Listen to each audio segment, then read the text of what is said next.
Hi అండి, welcome to my new channel. Please do subscribe, like and share. ఈరోజు నేను చెప్పబోయేది జ్యూసీ చికెన్ కర్రీ. ఈ చికెన్ కర్రీ చపాతీల్లోకి, రైస్లోకి సర్వ్ చేసుకొని తింటే చాలా బాగుంటుంది. కొంచెం కూడా వదిలిపెట్టకుండా తినేస్తాము. సేమ్ హోటల్లో తిన్నట్లే ఉంటుంది. ఒక్కసారి నేను చెప్పిన విధంగా ఇంట్లో ట్రై చేయండి. మరలా చేసుకోవాలనిపిస్తుంది. ఈ కర్రీ ఎలా చేసుకోవాలో చూసేద్దామా? ముందుగా మనం 20 గ్రాముల జీడిపప్పును 10 నిమిషాలను నానబెట్టుకోవాలి. తర్వాత 350 గ్రామ్స్ చికెన్ను శుభ్రంగా కడిగి ఉంచుకోవాలి. చికెన్ మ్యాగ్నెట్ కోసం 1/2 టేబుల్ స్పూన్ పసుపు, 1/2 table spoon salt, 1/2 table spoon కారం, 1/2 table spoon garam masala, 1/2 table spoon ధనియాల పొడి, కొంచెం అల్లం వెల్లుల్లి పేస్ట్ వేసి 2 నిమిషాలైనా బాగా కలుపుకోవాలి. ఇలా కలుపుకొని మ్యాగ్నేట్ చేసుకుంటేనే చికెన్ కర్రీ బాగుంటుందండి.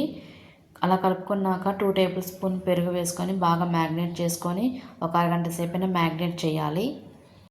అరగంట సేపు పక్కన పెట్టేద్దాం.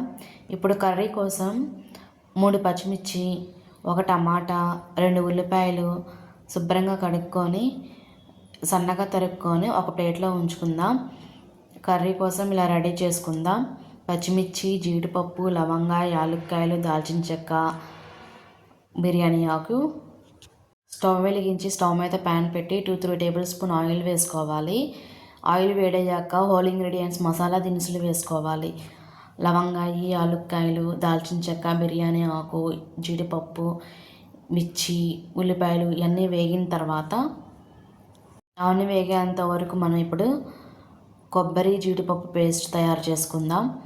కొబ్బరి ముక్కలు, మనం నానబెట్టుకున్న జీడిపప్పును మిక్సీ జార్లో వేసుకొని పేస్ట్లా గ్రైండ్ చేసుకోవాలి. కొంచెం వాటర్ పోసినా మెత్తగా గ్రైండ్ చేసుకోవాలండి. ఉల్లిపాయలు ఇలా ఎర్రగా వచ్చేదాకా ఉంచి టమాటాలు వేసి 2 నిమిషాలు మగ్గనివ్వాలి. మగ్గిన తర్వాత కొంచెం అల్లం వెల్లుల్లి పేస్ట్ వేసుకొని 2 నిమిషాలు మళ్ళీ మగ్గనివ్వాలి. మగ్గిన తర్వాత మనం మ్యాగ్నేట్ చేసుకున్న చికెన్ కర్రీ దీంట్లో వేసేద్దాం. ఆయిల్లో కొంచెం ఉడికిన తర్వాత 2 నిమిషాలైనా ఉడకనిచ్చి ఆయిల్లో తర్వాత మనం కొంచెం 1 టేబుల్ స్పూన్ కారం, 1/2 టేబుల్ స్పూన్ గరం మసాలా వేసుకొని 2 నిమిషాలు ఉడికించుకోవాలి. ఇలా నూనె పైకి వస్తున్నప్పుడు మనం జీడిపప్పు పేస్ట్ను వేసుకోవాలి. ఇలా కలబెడుతూ ఉండాలి. జీడిపప్పు పేస్ట్ వేసినప్పుడు కలబెడుతూ ఉండాలండి. కింద వెంటనే అడుగంటుతూ ఉంటుంది. సో మనం కలబెడుతూ ఉండాలి 2 మినిట్స్కి ఒకసారి.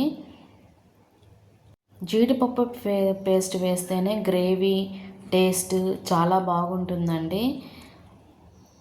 మనకి కావాలనుకుంటే మళ్ళీ కొంచెం 1 గ్లాస్ వాటర్ పోసుకొని ముక్కలు ఉడికేదాకా ఉంచుకోవాలి. ఇలా మరుగుతున్నప్పుడు కొంచెం కల్లుప్పు వేసుకోవాలి మీ టేస్ట్ తగినంత వరకు.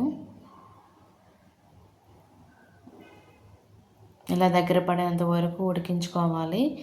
దగ్గర పడాక కొత్తిమీర వేసుకొని గార్నిష్ చేసుకోవడమే. ఇలా నేను చెప్పిన విధంగా ఒకసారి ట్రై చేయండి. గ్రేవీ వస్తుంది, టేస్ట్ బాగుంటుంది. జీడిపప్పు పేస్ట్ చేసాం కాబట్టి చాలా బాగుంటుంది. ముక్క చూడండి, చాలా జ్యూసీగా ఉంది. ముక్క కూడా బాగుంటుంది. ఒక్కసారి నేను చెప్పిన విధంగా ట్రై చేయండి. Please do subscribe, like and share.